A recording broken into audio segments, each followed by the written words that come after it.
FM 89.1, Radio Universidad. Buena idea, buen lunes. Qué manera de empezar este lunes, Sí, ¿no? Reflexionando sobre la justicia.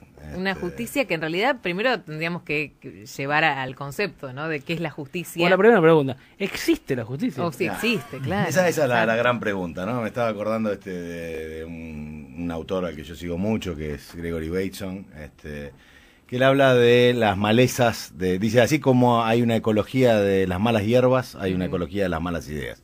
Es decir, hay algunas ideas que crecen, como la maleza, digamos, que se difunden arriba de las otras especies, y que son ideas que se van difundiendo ahí y que se dan por hechas y que se dice que es así. Entonces, cuando lista cuáles son esas ideas, una de ellas es justicia. Justicia, dice, claro. ¿Eso ¿Eso qué quiere decir? Que nos venden una cosa que en realidad que hay es otra. una creencia social, digamos, de que la justicia es algo que existe como naturalmente, así como existe el sol o el agua, o qué sé yo, una especie humana, por decirlo de algún modo, y que pierde de vista que la justicia es una construcción social que, así como la conocemos, es bastante reciente, y que responde a otros intereses, ¿no? Que los de la justicia por sí misma como algo que permite distribuir, conservar la paz, digamos, en la sociedad, ¿no? Esa sería como la definición. Entonces, claro, uno se encuentra, Lo que se dice justicia divina es... Y que la justicia divina con algo que está. La justicia en un principio siempre fue divina. Es decir, ¿cómo hacían los romanos para ver si alguien tenía razón o no tenía razón? Ponían la mano adentro de una máscara, si la máscara se movía, tenía razón, si la máscara no se movía, no tenía razón. Es decir, hacían lo que se llamaba una ordalía, un acto de este tipo, más vale mágico, con sus rituales, con sus cuestiones, con la gente que administraba la justicia, y ahí se definía si esa persona era culpable o no era culpable. Y era algo que nadie se atrevía a discutir. No, porque o algunos empezaron a discutirlo y ahí se complicó todo, ¿no? No sé, antes no sé si estaba muy claro, digamos, esto de que uno ponía la mano en una máscara y claro, porque también razón, alguno puede levantar, pero capaz que alguien está moviendo la máscara. Todo se solucionó cuando alguien empezó a cobrar por mover la máscara, ¿no? Yo creo que es muy probable que en aquella época de las ordalías estén un poco direccionadas, o incluso funcionando como algo azaroso, también tiene su finalidad, ¿no? Me acordaba también de otro libro muy lindo, Viaje al final de la noche, de Céline, ¿no? Donde él cuenta, no importa muy bien la historia, digo, en este caso, lo que sí hay un agente colonial en África, que una de sus tareas, una vez por semana, era impartir justicia, ¿no? Entonces contaba que estaba este agente colonial en algún lugar de África, supongamos que Etiopía, o bueno, una colonia francesa era, X colonia francesa de aquella época, venía la gente a reclamar sus cuestiones, esta persona los escuchaba atentamente y luego dictaminaba la cuestión. En este caso escuchaba a una familia de africanos que les hablaban en africano, él no entendía africano, escuchaba pacientemente y una vez que terminaba de escuchar todo decía, azótenlo a él. Claro. Lo azotaban a él y se acababa dedo, la discusión, ahí. ¿no? A dedo Claro. y sin comprensión. Entonces digo, la pregunta es esta, ¿existe la justicia?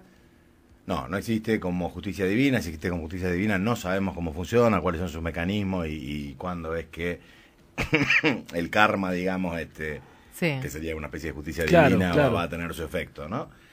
Y como sociedad, digamos, como construcción social, podemos pensar que no es algo muy justo, en la medida en que sí tiene su función principal, que es evitar la venganza, ¿no? Digamos, ¿cuál es lo peor que le puede pasar a una sociedad? Es que, digo, si hay algo peor que esta justicia mal administrada, también llamada justicia por mano propia.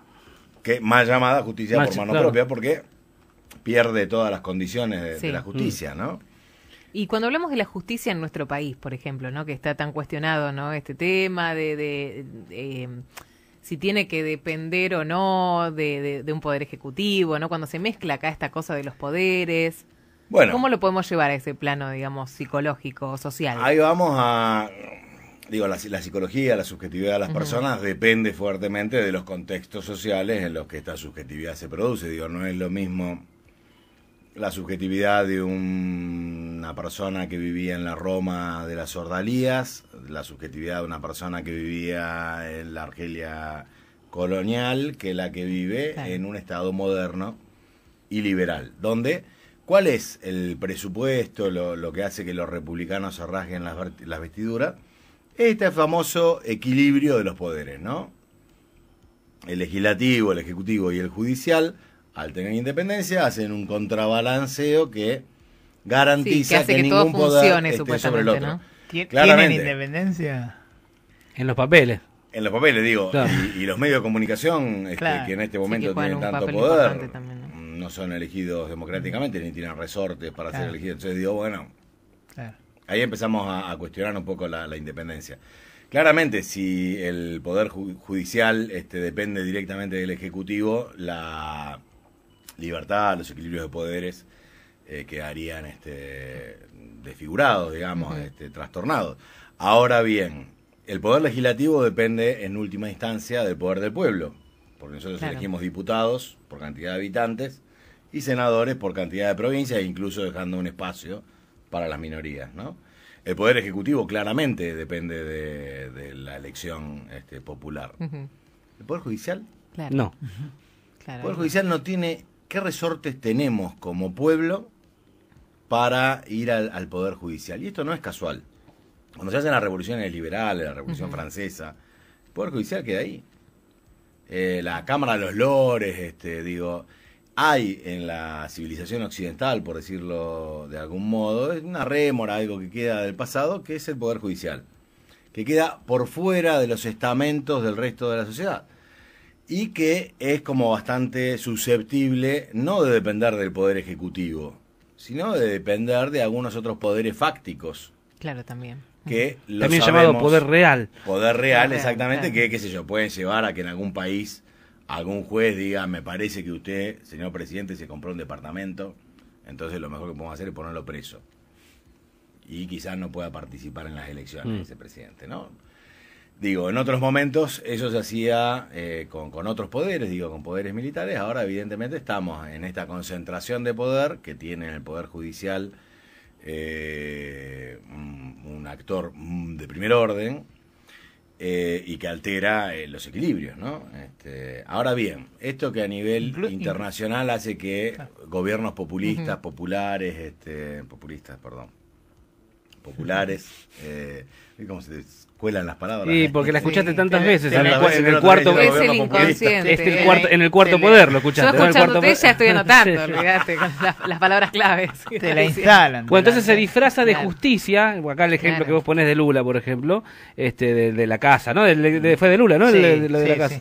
sí. Se disfraza de algo justo y se lo inhibe de participar, y bueno, se invoca a la justicia de, bueno, ¿saben por qué está participando? Porque la justicia sí lo determinó. Y porque la justicia tiene que ser independiente. Claro. ¿Independiente de quién?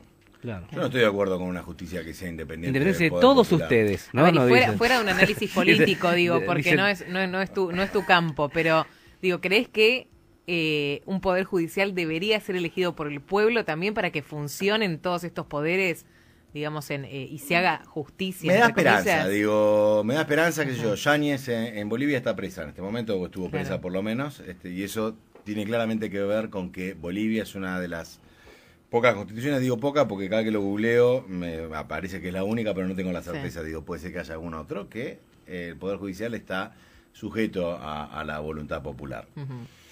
Es un paso, pero vamos al campo que me corresponde, Sí, porque acá sí. estoy haciendo análisis de... No, por eso como digo, hace pero como desde hace lo- cualquiera, digamos, que Desde lee lo los social, diarios, ¿no? Sí, Por eso sí. te preguntaba Ahora, desde lo social. cuando vamos a lo social y uno se pone a pensar que básicamente una de las funciones de los jueces es que las personas puedan perder algunos derechos, por ejemplo, la libertad, ¿no? Ujú. Y analizamos la composición de la población en las cárceles. Y analizamos la condición social de las personas que están en las cárceles. Yo sinceramente no puedo entender cómo se distribuye tan inequitativamente la delincuencia, digo, y que delincuente y pobre sea casi en la cárcel lo mismo, digo, ¿no? Cuando uno analiza la población de acá y se encuentra con que hay gente que no tiene primaria completa, Claro. que apenas terminó la secundaria en algunos casos, que viene de varias generaciones de situaciones semejantes, y se encuentran con muy poca gente que no tiene esas condiciones. Y no sé, digo, me parece que ahí hay una alteración que es parte de la misma consecuencia de la justicia, digo, ¿no? Para acceder a la justicia, y si no, digo, veamos qué pasa cuando uno requiere acceder a la justicia, cuando uno tiene que pedir un abogado, incluso para hacer mismo un divorcio, ¿no? Digo, claramente la situación económica de una persona influye muy fuertemente en que esa persona vaya presa, en qué condiciones va presa, de qué modo. Y sí, acá se ponen en juego los derechos también, ¿no? Que tiene cada uno. Entonces digo, bueno, cuando lo vemos ahí a nivel de la sociedad, nos encontramos con que evidentemente esta justicia que quisiéramos que sea divina, o por lo menos que sea justa, o que tenga un equilibrio, bueno, funciona bastante sesgada en relación a algunos intereses que detiene la venganza quizás, o que nos da la fantasía de tener la venganza, porque esa es la otra cuestión. Vamos a otro análisis.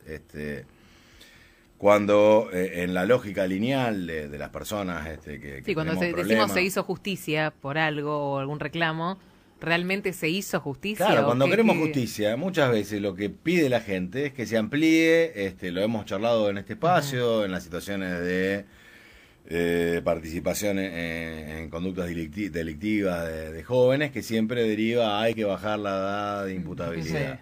Bueno, nada, la verdad que bajar la edad de imputabilidad no reduce las penas, digo, la pena de muerte, que también muchas veces se incluye, hay que matarlo, no hay que...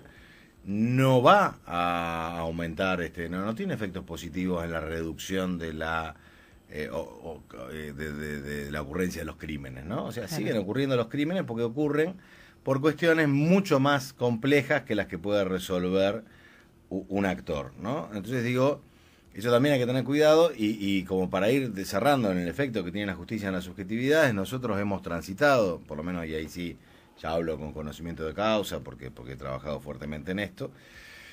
Cuando pasamos en Argentina, según la Convención de los Derechos del Niño, de la ley del patronato, que le daba el poder discrecional a un juez de definir qué personas eran menores, es decir, que tenían menos derechos, digamos, y que tenían que ser tuteladas por el Estado, y qué personas no tenían todos los derechos. Entonces, ahí empezaron a caer un montón de niños que el problema que tenían es que eran pobres, que no tenían las condiciones materiales para que puedan garantizarse sus derechos, que la familia pueda garantizar sus derechos, y un juez discrecionalmente decía, ese niño hay que ponerlo en otro contexto que genere mejores condiciones, entonces lo separaba de su familia, lo llevaba a un instituto de menores, a un hogar, a un orfanato, y dejaba que ahí transcurra teóricamente su vida para que en manos de esta institución pueda ser una persona de bien.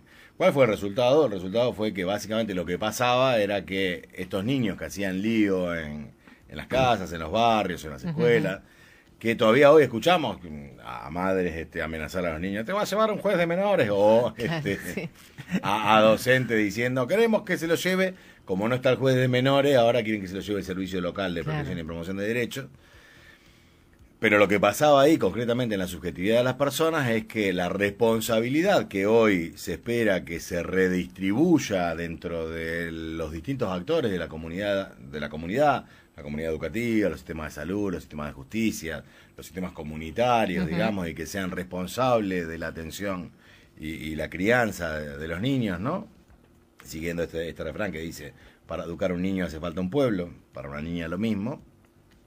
En aquel momento se esperaba que un juez tome todo el poder y tome la definición. Lo que pasaba concretamente era que lo sacaba del barrio, lo sacaba del medio, la gente no lo veía más, suponía que el problema estaba solucionado, pero ese niño empezaba un camino que muchas veces, por falta de adecuados cuidados, terminaba en otra institución cerrada de mayor densidad.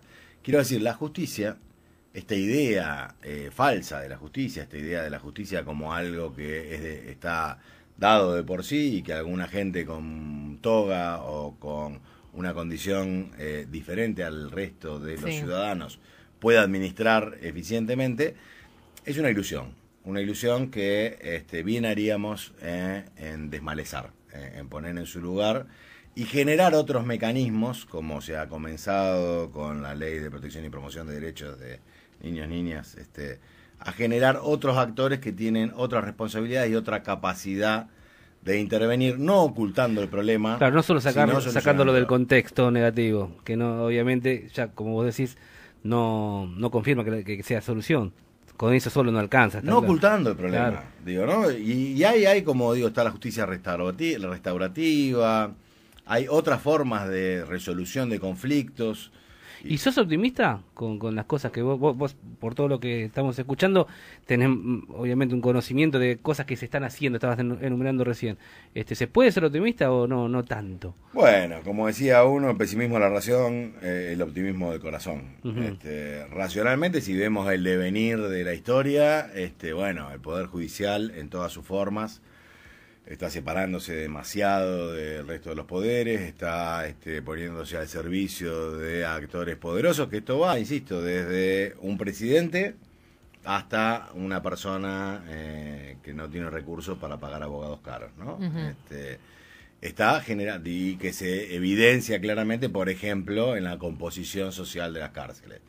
No estaba bien el asunto y no parece que estemos haciendo cosas para mejorarlo. En ese sentido el optimismo es bajo.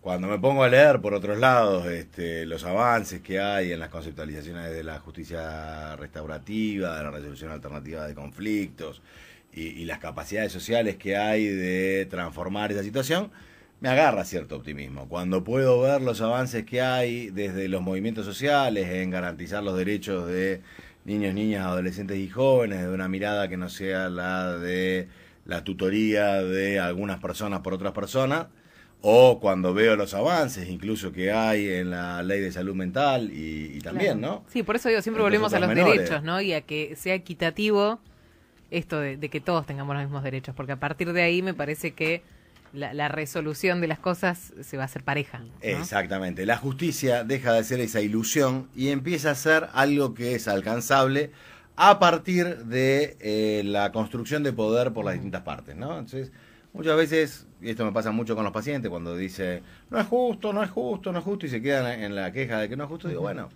quizás haya que dejar de esperar que las cosas sean justas por naturaleza, asumir la condición social de los conflictos, de los problemas y de los poderes, y ver dónde está el poder del otro y dónde está el poder de uno mismo, porque siempre, en cualquier situación, en ambas partes de la balanza hay algún poder.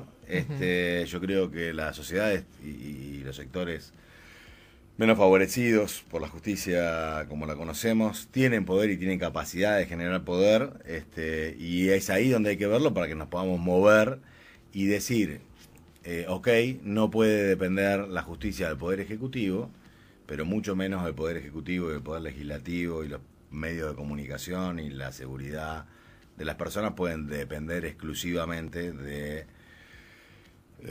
la justicia, en la medida en que la justicia sea esta abstracción muchas veces más parecida a una ordalía que a un acto de construcción social, de justicia social, ¿no? Exacto. Como siempre nos deja con más interrogantes, ¿no? Que antes, pero esto está bueno también porque es un espacio para la reflexión. Así No es que una crítica, ¿eh? es una- que nos deja con más interrogantes. No, al contrario, está bueno, Sabemos ¿no? los psicólogos Sí, que claro, si no es- no, si no. dejamos una certeza, hicimos mal nuestro trabajo. Claro. Exacto, por eso está bueno esta sensación que nos queda después de charlar con Giancarlo. Gracias. A ustedes. Desde la Universidad Nacional de La Matanza, Radio Universidad FM 89.1. Siempre cerca.